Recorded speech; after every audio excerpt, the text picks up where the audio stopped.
Hi everyone, Stepan here. Today we are going to talk about Beyond Material, a tough book for advanced players and for those who are very ambitious. So if you're a beginner, if you're just starting out, it's very likely that you won't be able to follow the book. I'm going to say that as a disclaimer immediately at the beginning. It's not a book for beginners. It was written by Davorin Kuljasevic, a Croatian Grandmaster, and in the previous two videos we have covered his How to Study Chess on Your Own series, 4 books, and in the last video we covered Liren's best games. This Beyond Material was his first book, and in a way I think it's his best book, and let me explain why. There have been very few books written for advanced players, first of all. Secondly, there have been very few books, if any, that covered the topic Davorin has covered so perfectly. So Beyond Material, as the name indicates, teaches advanced players how to look beyond material and how to compare the 3 most important aspects of every chess position: material, time, and space. And the entire book deals with the correlation of those 3 things, as well as the psychology of players and their ability to look beyond material. You're going to listen to my interview with Davorin, which is going to be far more valuable than whatever I have to say, where he's going to give you objective insight into the book, why he wrote it, how he wrote it, and who it's meant for. But I'm going to give you my review of the book at the beginning. You can read the full review on Chessreads, of course. So first of all, as you can see here in the preface, Davorin says, hopefully after reading the book, the reader will have reconsidered the well-known truths about the values of pieces, improved his understanding of subjective and psychological issues related to material, attachment to material, risk-taking, psychological aspects of sacrifices, and many others, and ultimately develop a new or improved perspective on chess in which material is seen as equivalent and not superior to the major chess principles, again, space and time. Now, if you've seen any of my videos, you will know that I am a coward when I play chess. I love positional games, I love slow positions. I love positions in which I'm controlling one weakness and then I get to outplay my opponent. I don't like dynamism. I don't like sacrificing. I don't like structures that change all the time. So Beyond Material is the perfect book for me. Why? Because it forces me to get out of my comfort zone, deal with situations in which dynamism and dynamic play and dynamic solutions are the only options if you don't want to be worse or lose. So it's an incredible book, and again, it's an advanced book. What I want to say in the beginning is that I have gone through the electronic version of the book, the interactive one, which you can see here. So when I was going through the book, it was very easy. I prefer physical books.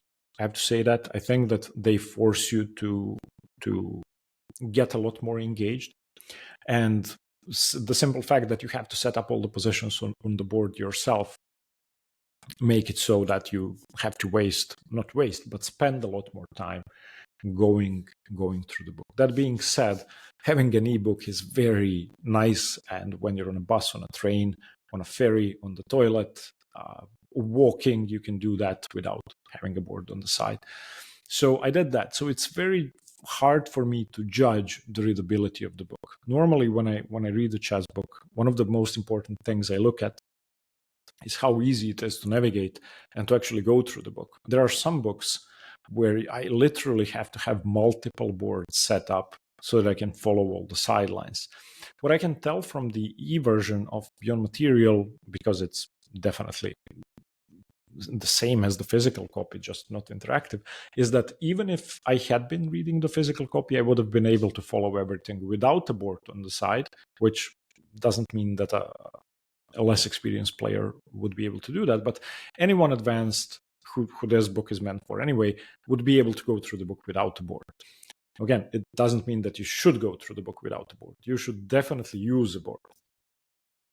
So how is the book divided? So first of all, the first chapter, Attachment to Material, deals with the basics. How to, Davorin says, to understand the chess position properly, we should not just count pieces at their face value, but also take into consideration qualitative factors such as king safety, mobility of the pieces, existence of important outposts and pawn weaknesses, initiative, and so on. And each chapter, after the introduction, gives plenty of examples which illustrate those points. So take this one, for example, Costanyu Kifan. White is up 3 pawns in the rook endgame, which is almost always a decisive advantage at this stage of the game. However, after rook d8 exclam, it soon becomes clear that it's not black but white who's trying to achieve a draw. This is insane. The only black pawn is advanced further than any white pawn, while the white pieces are placed very passively, so it becomes a challenge to block it. Costanyu played rook g5. So you can see here, and it's a very good example, that this pawn is, the rook is cutting off the king from the pawn, and it's very hard to stop the pawn. So this is just one example in the first chapter. The second chapter goes over relative value of pieces, but not in a simple way, of course. This is not a chapter for beginners, even though it's titled that way.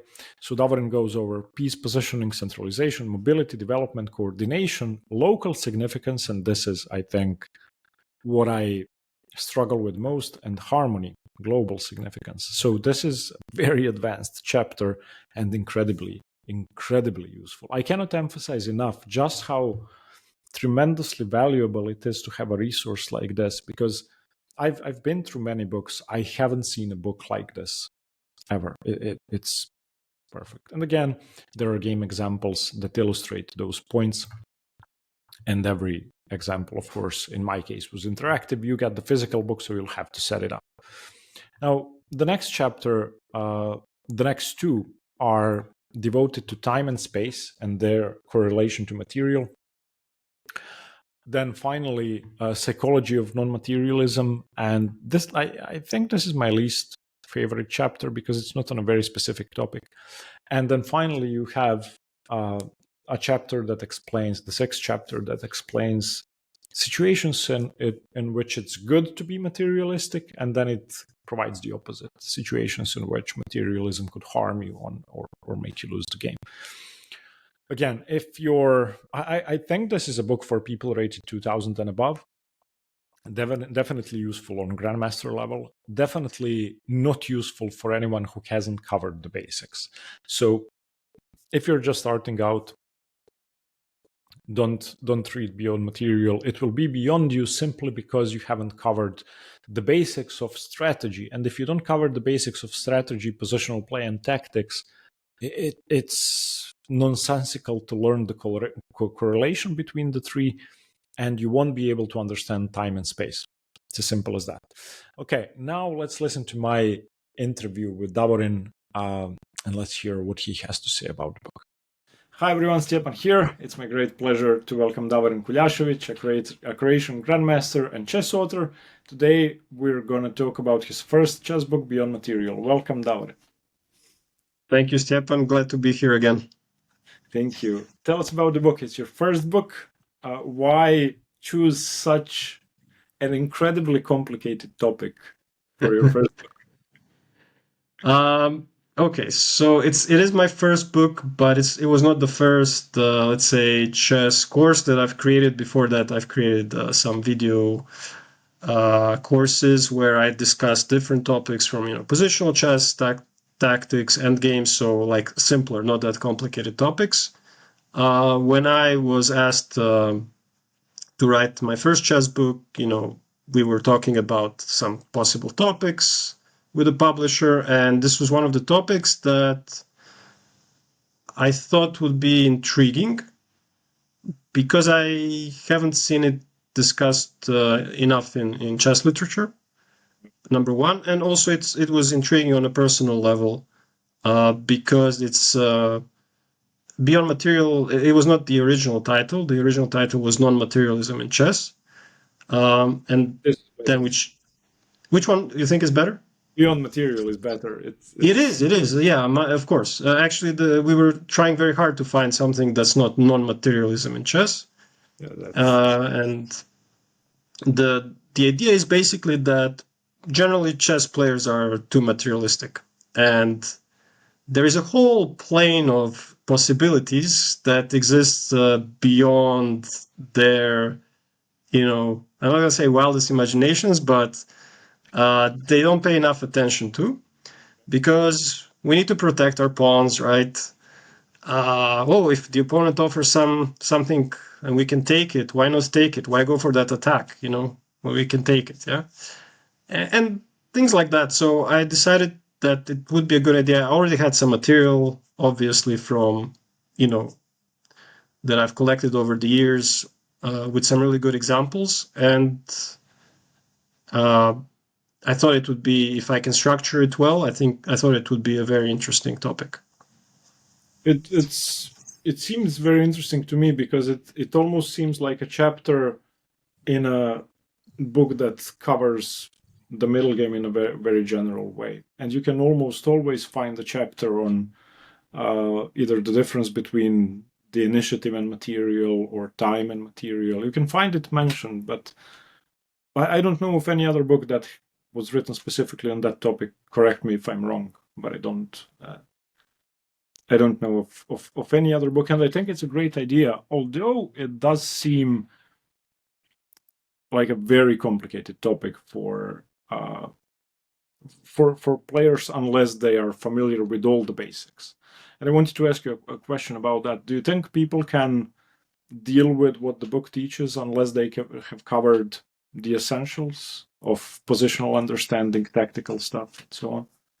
Yeah. I mean, you need to have a certain base level. So from all the books that I've written, this one has the highest, I would say, entry level. So probably 1800 above, would be ideal. In fact, I got more than a handful of, like from grandmasters, telling me how great the book is. So the book is definitely something that players of all levels can enjoy, but you probably need to have these positional, like you said, and tactical basics down. It's definitely a slightly more advanced book. Yeah, what the book teaches is basically how not to win only with a material advantage, but how to be able to win in different ways. And I want to put it as simply as possible, and how to be able to ignore material if there's an opportunity to do something else. And I wanted to ask you about developing that on an intuitive level, on an automatic level, where I'm sure if you and I, sorry for the digression, I've recently read the book Think Like Super GM by Michael Adams. And the premise of the book is you get 40 positions solved by 20 players. From Michael Adams to people rated 1200. And you see how they think. You see the differences in their thinking. And if we compared your thinking and mine on the same position, you would immediately notice that you shouldn't take that pawn, but instead you go queen h4, and I would maybe notice that after 5 minutes, and the 1500 rated player wouldn't notice it at all, for example. Do you think it's just about the number of analyzed games and positions solved, or is there any other way to improve at that? The intuition in general. No, but especially when it comes to ignoring material.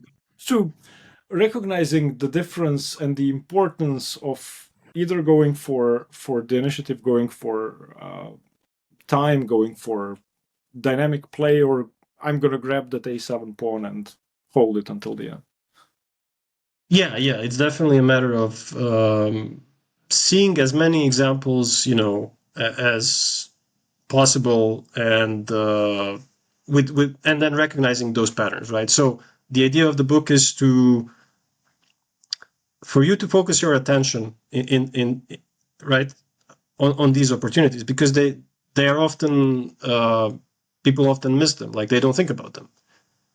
Right? So if I give you a puzzle and I tell you exactly what you should do, right, then chances of you finding it are much greater. Yeah, but the question is, do you have the intuition to recognize this similar opportunity in the game, right? So for you to develop that, you have to see a lot of examples, and if you want to I think actually a lot of people do recognize this in their play, like that they are a bit too materialistic. It's not a bad thing. It's just a natural thing, right? This is totally natural.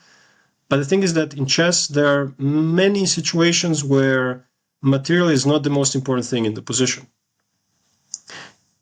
And if you want to become a better chess player, I think a lot of players recognize that, yeah, I can make better decisions if I know what else to focus on. Time, meaning, having the initiative, having threats could be more important. It could be some positional factors that you will give material for. But it's not easy. Yeah, of course, you need to, a super GM is going to see that very quickly. Maybe someone else is not going to see it at all. Someone is going to take them like 5 minutes. Yeah, we have all different skill levels, but I think this is a relevant topic for every chess player who wants to improve. Yeah, I agree. And I wanted to ask you a bit of a personal question when it comes to the topic. Were you trying to develop that segment of your play consciously, or did it come automatic? Did you ever have to work on something like that specifically? No, I think it happened like over time. In fact, my coach was quite a tactical player, so he emphasized, in our training sessions, the importance of sacrificing material for this or that. He played the Benko Gambit his whole life. So, Right. you start the game without a pawn, hoping to prove some positional or tactical compensation. So you have to learn that, yeah. And then again, you see games of different players. Study game collections. You see in your games opportunities, and you shouldn't be afraid to try out some sacrifices. If it doesn't work, oh well. I mean, you learn something. But actually, this is interesting. I just remember. So when I created I also created a Chessable course for Beyond Material. And there was a guy who was helping me there in their staff who was like an 1800 player maybe. And he read the book and he was showing me proudly a game that he played against someone in London where he like sacrificed an exchange, but it was a great positional sacrifice. Exchange sacrifice in an endgame. And I used that example later in some of my lectures and lessons. So it's possible because the guy was, after reading the book, the guy was actually focusing on finding such opportunities in games. Yep. So that's kind of the idea. Yeah, whatever your level is, you can still, if you read the book, you can still like open a new dimension of what you're looking for during a game. Could you explain the main sort of premise of the book, the correlation between time, space, and material, just on a basic level?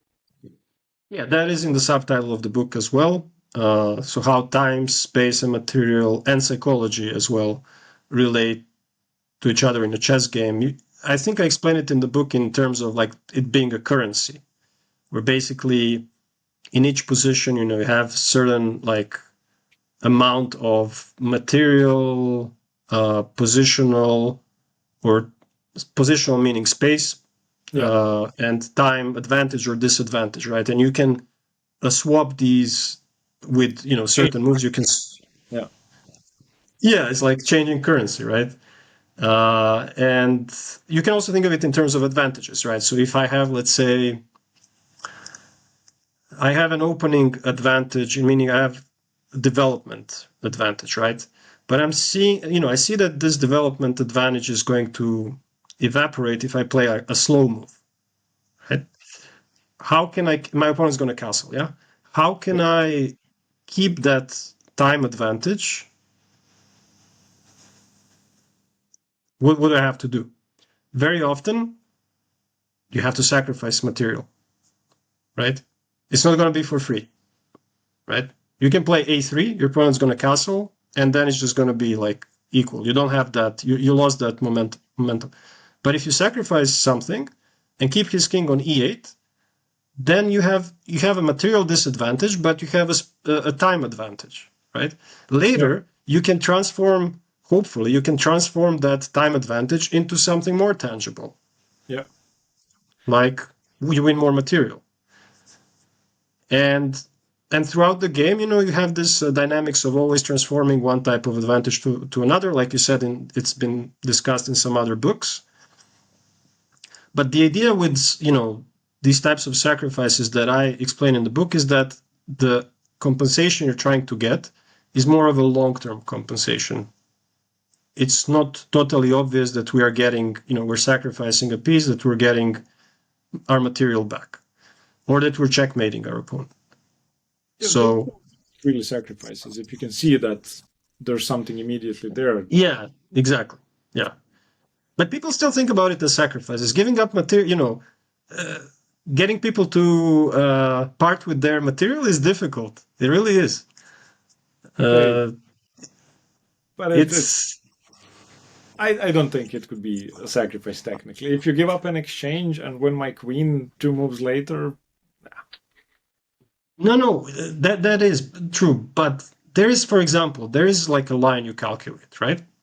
And in that line, for a second, your pawn is hanging, right? There is a move that you think it looks good, but like you see your pawn is hanging for a brief moment. Yeah. People will often not even consider that move. They see the move, but they see, oh, my pawn is hanging, and they'll stop calculating. What they should do instead is ask the question. There's this Shanklin method, yeah? What happens if I do it anyway, right? So what happens if I give that pawn? Is that a possibility? But for a lot of people, it's not a possibility even. But we had a joke about this. That's a rating range. It doesn't have to be a rating range. There are players who are very shy on giving material, like good players, 2200s. We had a joke about one international master from Croatia. I won't say his name. He's a good friend. That he not only doesn't give a pawn, like he never sacrificed a pawn. He never gave away a square in his life. Like there are people who don't want to give their stuff. But the beyond material approach means you should be ready to give up and make some concessions to get something in return. That makes sense. Who would you learn that from if you had to pick 5 players to study non-materialism from? Who would you choose? Okay, Petrosian for positional sacrifices. Did you read his book, by the way? Sorry, not his book. There's a book by Vasilios Kotronias called Petrosian's Exchange Sacrifices. It's a great book. If you need material. I didn't even know about it. That's a great topic. You can literally write a book. So someone did, yeah. Kotronias did. It's good. Yeah. Okay. I read some other books with Petrosians, maybe some Russian books in the past. I don't remember. But yeah, he has a lot of great examples. Yeah. Exactly like this, like long-term sacrifices. Yeah. Kasparov, right? For dynamic, for the importance of initiative. Judith Polgar, also. Wow. Importance of initiative. Yeah, dynamic play. It's very surprising. There's a player. Okay, you have some obvious, suspects like Nezhmedinov, Tal. Okay, of course. Elhain, Spassky, if we talk about world champions. All of these people. For, dynamic play, ready to sacrifice material. But it's a bit surprising, but Emil Sutovsky, the FIDE, I don't know what his title is in FIDE, but, the second guy in FIDE. I've heard of this him. Guy, this guy has some excellent attacking games. Like, I've studied, some of his games, because I've noticed he has the style. I looked up some other games. He has some, Shirov-like games. I made some collection of his games, There are players that you wouldn't think about, but they have developed that style. Richard Rapport, if you're looking for modern players. Mamedyarov. No, I could probably think of more, but I think this could be a Okay, so start. let's say I've gone through your book. Let's say let's say Beyond Material is like your first book in how to study chess on your own, and then I need to make my own workbooks to continue the study. I take their games, I analyze Rapport and Kasparov and Tal and Sutovsky. Maybe. What else can I do? Is there any other type of learning to develop this intuition? Yeah, there is one, but someone would need to prepare those positions for you to play them out in a training match against someone else. That would be very useful. I have done this kind of training when I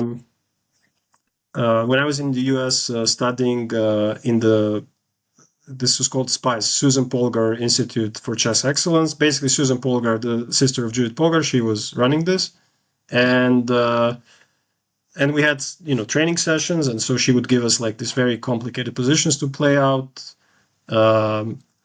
and like you don't really understand what's going on at first, but after a few of such sessions, you get a feel for how you should manage your time in such situations, what kinds of moves to look for.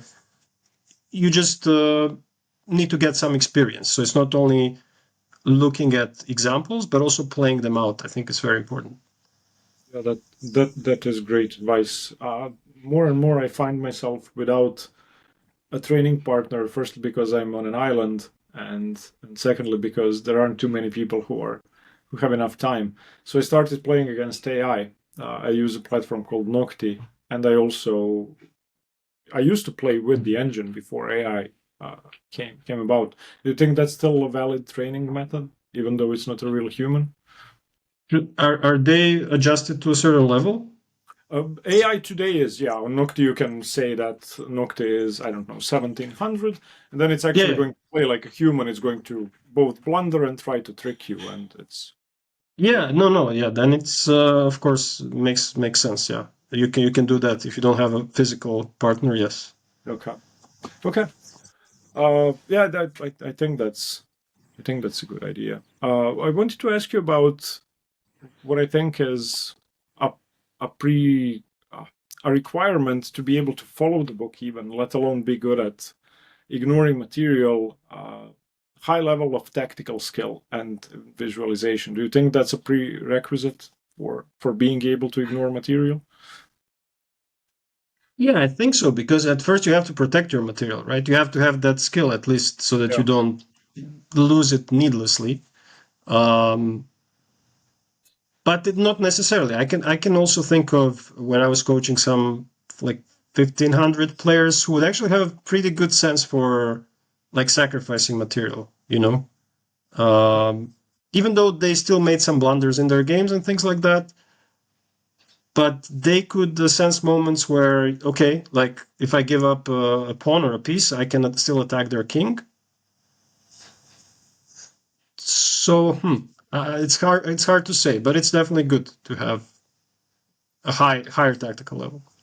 Yeah, I think uh, that's by far my lowest chess skill, being able to calculate and visualize correctly. I don't know which of the two, maybe both. Uh, and I often find that if the position is slow, and most of my wins against titled players, almost all of them, except for my win against Bojan Medak, which was 25 moves, and I somehow tactically destroyed him. That's the only exception. Normally, I only win if the position is slow. If it's very dynamic, I can lose to a 1200 rated person. Uh, Uh, so I struggled a lot with the book. Actually, we spoke about Liren's best games, and we also talked about how to study chess on your own. I actually struggled with Beyond Material, and to a point where it stopped being enjoyable, and I was frustrated because it was so difficult. you're But no, welcome. no, that's okay. I know it was supposed to be like that, but it seems to me that you need uh, to have more than the basics covered in the tactical department in order to even. But if you say there are exceptions, then yeah, I Yeah, trust you. there definitely are people who are a bit more in tune with like they understand their, like the goal of the game is to checkmate the opponent, right? We all know that. But the ways to get to that are different. So I think for probably most chess players, the way to do that is to accumulate small advantages, win a pawn, convert the pawn in the endgame into a queen, then checkmate with that queen, right? In a nutshell. That, because that's the safest, that's the easiest way to do it, right? There are people, like I said, even those who maybe like their tactical skill is not like 2500 or 2200, who are more about, okay, let's finish the game in the middle game, right? Let's go after their king. Yeah, I don't do that. But I understand, but there are people who definitely have that preference, and so they're more likely maybe to get like some stuff from this book more easily, you know, like especially the chapters where we're talking about time versus material. Yeah. But in certain, I understand what you're saying. Like if you're not used to, if like your mindset is more about like keeping it safe, right, and outplaying people with more positional means, then yeah, it's going to be a bit more challenging, I would say. I actually found it valuable precisely because it goes against everything I like in chess. Uh-huh. And because it makes me uncomfortable. Positions that require of me to think in that way, I find them extremely uncomfortable, and that's why I think the book helped me more than how to study chess on your own. I think. Yeah, I think in your chess training, when you read books or whatever you do, you want to challenge yourself from time to time, right? Always. Or always, maybe. Yeah, if you're very ambitious, all the time. Yeah. You don't make progress if it's not difficult. It's just. Yes, and so from that point of view, and like I said, you open like some new vistas, right? Like you think about different things in the game, because you know, like material advantage is the most like durable. Yeah, it's the most stable type of advantage. Yeah. Other types of advantages may be a little less like tangible, Of like course. They they can go. can go away, and so to learn how to like tame those, you know, like master those, that's a skill. That's a nice skill to have, you know, as a chess player. Oh. So Yeah, I wanted to talk to you about comparing the top players today to neural networks. You read the book Game Changer, and you mentioned it in the book. yeah, yeah. Uh, do you think people who are as skilled as you, or even higher skilled, or even better at, let's say you take Kasparov, could Kasparov in his prime learn from AlphaZero today? Yeah, of course. I think Carlsen was not you know, shy about saying that he like picked up some ideas from that book, if I remember correctly. People picked up some ideas. Uh, the most obvious example is just pushing your H pawn, and everyone seems to be talking about that. Yeah, yeah, yeah. But it's incredible how poorly AlphaZero thinks of material, and there are game examples which are Yeah, seemingly 3 pawns down, 4 pawns down. and I feel not like an idiot, but like a caveman. Like I'm not human at all. I cannot follow the first two steps of the logic it's following, and I have to see the game. Let me ask you something. Okay, if you had the same position and you were only like it was equal material or only down a pawn or something, Yeah. and with that constellation which AlphaZero plays down 3 pawns, or let's say which in beyond material, you know, I give an example where someone's down in exchange. If the material was equal in that with that same constellation, what would you think of the position? I think that's a very important question to ask yourself. So if I weren't down the exchange or three Yeah, pawns, and it's the same, like it's the same constellation where I'm playing for some sort of dark square control or some sort of like initiative on, you know, against his king. So you're saying I've achieved some sort of initiative for which I've sacrificed certain pawns. Now, if Yeah. I have them still on the board, well, then I would think I have my cake and I'm eating it too. And Yes, exactly. yeah, So why do you need that material? well, you don't need the material, but here's the thing. Perhaps I'm not as certain that what I'm planning to do is going to work out.